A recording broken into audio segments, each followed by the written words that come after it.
बिस्मिल्लाहिर्रहमानिर्रहीम। Operating system के आज के इस वीडियो लेक्चर में हम compaction, fragmentation and segmentation of memory management पढ़ेंगे।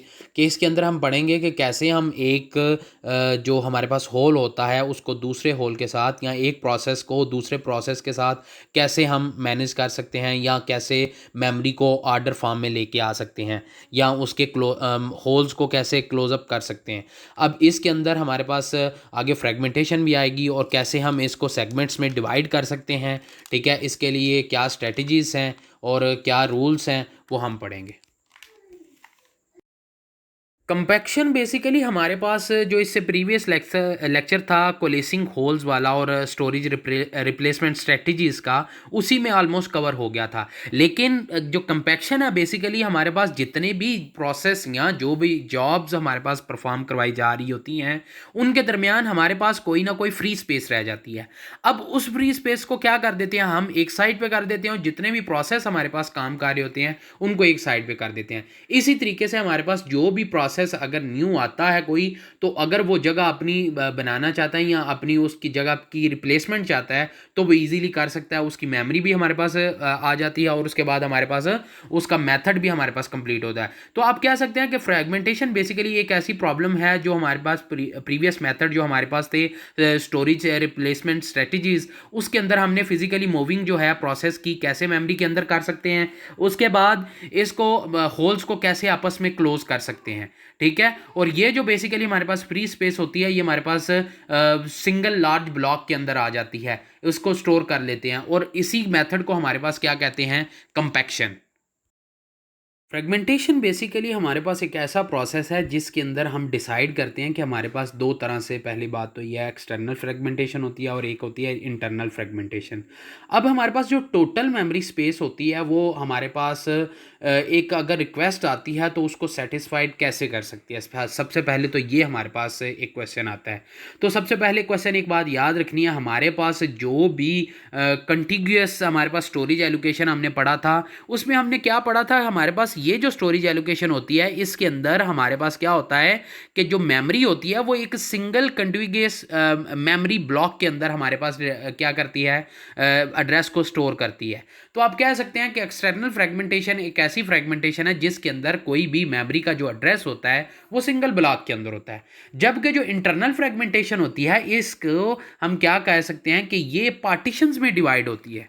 यानी कि ये जो फ्रेगमेंटेशन है इंटरनल फ्रेगमेंटेशन, इसके साइजेस को हम क्या कर देते हैं, मेमोरी के अकॉर्डिंग पार्टीशंस में डिवाइड कर देते हैं और जिसको हम यूज़ नहीं कर सकते। कब तक यूज़ नहीं कर सकते, जब तक हमारे पास फर्स्ट फिट एनालिसिस जो कि हमारे पास आप कह लें कि हमारे पास जो फर्स्ट होल आता है उसको कवर ना कर पाए। जो फर्स्ट फिट हमने इससे प्रीवियस लेक्चर में पढ़ा था जो स्टोरेज रिप्लेसमेंट स्ट्रेटजीज के अंदर था, कि उसके अंदर हमारे पास एन ब्लॉक हम क्या करते हैं, एलोकेट कर देते हैं। उसी के अकॉर्डिंग हम क्या करते हैं, हर एक हिस्से को पोर्शंस में डिवाइड कर देते हैं ताकि वो इजीली क्या कर सके, हमारे पास इसकी एग्जीक्यूशन करवा सके। जब इजीली एग्जीक्यूशन हो जाएगी, जब हम पार्टीशंस में डिवाइड कर देते हैं किसी भी प्रोसेस को, तो वो हमारे पास क्या करते हैं, वो जल्दी एग्जीक्यूट हो जाते हैं। तो आप कह सकते हैं कि फ्रेगमेंटेशन के अंदर हमारे पास जो भी प्रोसेस होता है वो इजीली एग्जीक्यूट हो सकता है, लेकिन हमारे पास समटाइम्स होता है कि हमारे पास सिंगल ब्लॉक के अंदर भी उसको क्या करना पड़ता है, हमारे पास रनिंग कंडीशन में मेमोरी के अंदर ले के आना पड़ता है।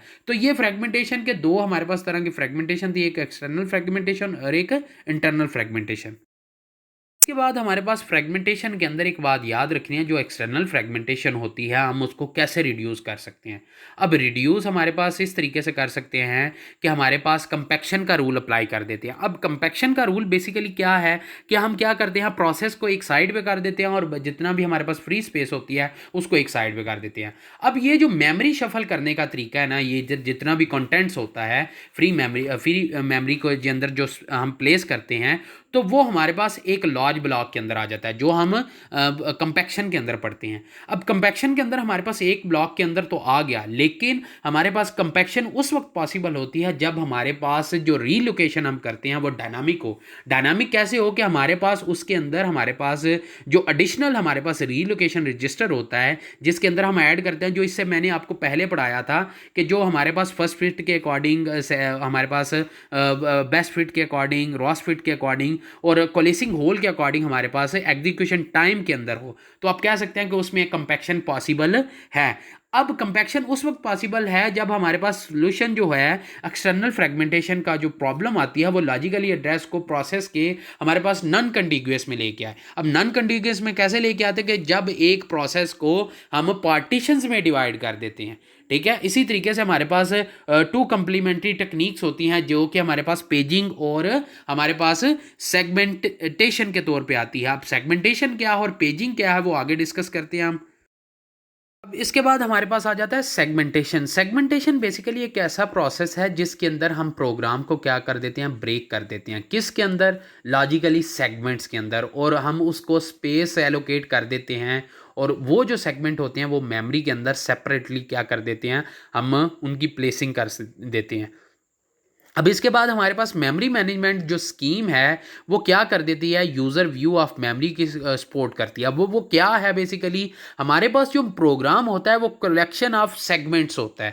अब इससे पहले आपने ये सेगमेंट्स नहीं डिस्कस किया होगा कि बेसिकली हमारे पास जो सेगमेंट होता है वो एक लॉजिकली यूनिट होता है जिसके अंदर हमारे पास मेन प्रोग्राम होता है, उसका प्रोसीजर होता है, उसका फंक्शन होता है, उसके बाद उसका मेथड होता है, उसके बाद उसका ऑब्जेक्ट होता है, कि उसके बाद वेरिएबल्स होते हैं, ग्लोबल वेरिएबल्स होते हैं, लोकल वेरिएबल्स होते हैं, उसका कॉमन ब्लॉक होता है, उसका स्टैक होता है, सिंबल टेबल होता है, उसके बाद अरेज होती हैं। यानी ये सारे के सारे प्रोग्राम्स को हमने कितने हिस्सों में डिवाइड कर देने हैं, हमने 11 हिस्सों में डिवाइड कर देने हैं, यानी 11 सेगमेंट बना देने हैं, और तब भी ये लॉजिकली यूनिट हमारे पास बनेगा। और हर एक सेगमेंट को हमने डिफरेंट प्रोसेस के थ्रू, ये तो हमने प्रोग्राम को ब्रेक कर दिया, हमने मेन प्रोग्राम को अलहदा से हमने डील करना है, प्रोसीजर को हमने अलहदा से डील करना है, फंक्शन को हमने अलहदा से डील करना है, और ये सारे का सारा किसके थ्रू होगा, ये मेमोरी मैनेजमेंट के थ्रू होगा। अब मेमोरी मैनेजमेंट ये मेन टॉपिक अभी तक चल रहा है, जिसके अंदर हमारे पास और टॉपिक आ गए हैं कि हमारे पास सेगमेंटेशन हम कैसे कर सकते हैं, उसकी एलोकेशन कैसे कर सकते हैं, उसके मेथड कौन कौन से हैं, तो ये सारे के सारे वहाँ पे सेगमेंटेशन के अंदर अप्लाई करते हैं। इसके बाद इसका यूज़र व्यू आ जाता है कि लॉजिकली हमारे पास जो व्यू आता है प्रोग्राम का उसको हम कैसे ऐड कर सकते हैं या उसका क्या प्रोसीजर है।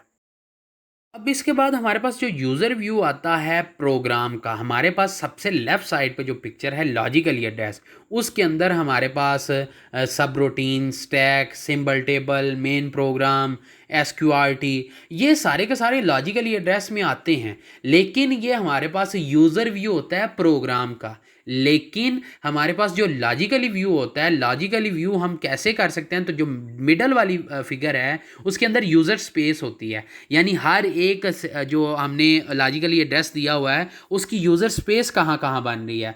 उसके बाद उसका एक लॉजिकली हम क्या कर देते हैं, हम फिजिकली मेमोरी स्पेस बना देते हैं कि इसकी इतनी स्पेस बनेगी, इसकी ये स्पेस बनेगी, इसका ये एड्रेस बनेगा। तो हम क्या कर देते हैं, उनको पोर्शंस में डिवाइड करते हैं, सेगमेंट्स में डिवाइड करते हैं, और उसी के अकॉर्डिंग हम उसके साइजेस को एडजस्ट कर लेते हैं। उनको ब्लॉक्स में रखना हो ब्लॉक्स में रखते हैं, और उनका फिजिकली जो हमारे पास मेमोरी स्पेस होता है उसके मुताबिक हम एडजस्ट करते हैं। तो सबसे पहले देख लें, हमारे पास जो सबसे पहले है वो 1 आ रहा है, फिर 4 आ रहा है, फिर उसके बाद हमारे पास स्पेस आ रही है, 2 हमारे पास ब्लॉक्स में स्पेस आ रही है, फिर हमारे पास प्रोसेस चल रहा है, उसके बाद हमारे पास थर्ड का प्रोसेस चल रहा है। तो इस तरीके से हम क्या कर देते हैं, उनका यूज़र व्यू और लॉजिकली व्यू के अकॉर्डिंग हम उसके प्रोग्राम को सेगमेंट्स में डिवाइड कर देते हैं, ताकि ईजिली हम क्या कर सकें, इनकी एग्जीक्यूशन कर सकें। जब सेगमेंट्स हमारे पास इजीली एग्जीक्यूट हो जाएंगे तो हमारे पास मेमोरी भी इजीली एग्जीक्यूट होगी, उसी के अकॉर्डिंग उसका प्रोग्राम भी इजीली रन करेगा। इसके बाद मैंने आपको एक चीज़ और बतानी है कि सेगमेंटेशन आर्किटेक्चर, ये बेसिकली बहुत कम केसेस में बताया जाता है कि हमारे पास जो सेगमेंटेशन आर्किटेक्चर है उसके अंदर हमारे पास जो लॉजिकली एड्रेस होता है वो 2 तरह की टपल्स पे कंसिस्ट होता है, यानी 2 तरह की टपल जिसके अंदर होती है। वो टपल कौन सी हैं? सबसे पहले आ जाता है सीक्वेंस नंबर, उसके अंदर हमारे पास जो सेगमेंट्स का नंबर होता है और उसके बाद उसका ऑफसेट जो हमारे पास एंटायर सेगमेंट होता है। अब ये चीज़ तो आपको मालूम होगी, लेकिन दूसरा हमारे पास आ जाता है सेगमेंट टेबल।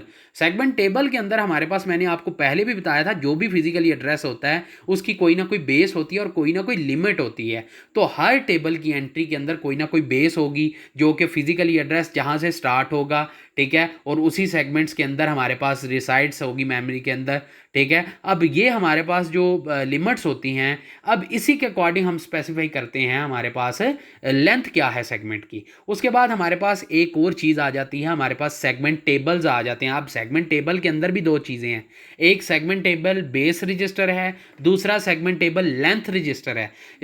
बेस रजिस्टर के अंदर हम क्या करते हैं, हम जो सेगमेंट टेबल होता है उसकी लोकेशन को मेमोरी के अंदर पॉइंट्स के अकॉर्डिंग देखते हैं, लेकिन हमारे पास जो लेंथ रजिस्टर होता है वो क्या करते हैं, number of segments used by the program, यानी वो क्या कर देता है, जितने भी नंबर आपने यूज़ किए होते हैं प्रोग्राम के थ्रू, वो हम क्या कर देते हैं, इंडिकेट कर देते हैं लेंथ रजिस्टर के अकॉर्डिंग। वो जितने आपने नंबर यूज़ किए होंगे उतने की लेंथ बन जाएगी। ठीक है, अगर फर्ज करें हमारे पास 4 नंबर्स हमारे पास सेगमेंट्स यूज़ किए गए हैं जो इसे प्रीवियस पिक्चर में दिखाया गया है, तो हमारे पास 4 ही को डिस्कस किया जाएगा, लेकिन अगर उसके अंदर हमारे पास कोई फ्री स्पेस आ जाती है तो वो भी ऐड हो जाएगा।